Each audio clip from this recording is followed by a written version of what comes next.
One of the big challenges is that this book was written in prison, about being in prison. There was a big question for us about how do you dramatise that. We thought about a range of ways to explore how his imagination takes flight when he's in solitary confinement. And at a certain point we thought actually maybe the person we need to speak to is a magic consultant. And that's how we came to contact John.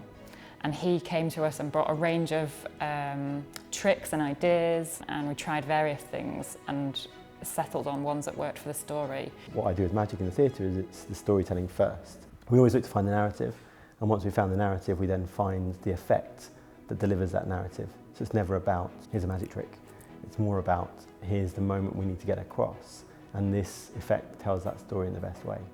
Once we then got into specifics of what we wanted to create, I then followed through my process of getting props built and created that have all got the secret mechanisms inside to deliver those moments. And then it becomes about getting it into the hands of the actor so they can get used to them and make it second nature. So again, the story becomes the focus rather than trying to make a magic trick work. I started thinking about the scene in The Sound of Music where Julie Andrews sings My Favourite Things and talks about raindrops on roses and whiskers on kittens, and she's conjuring these things which hold delight, and this contrast between the lightness and the delight of those things and the darkness from which she's having to reach for them. And it's very much in the background of the story in that case that there's this creep of authoritarianism.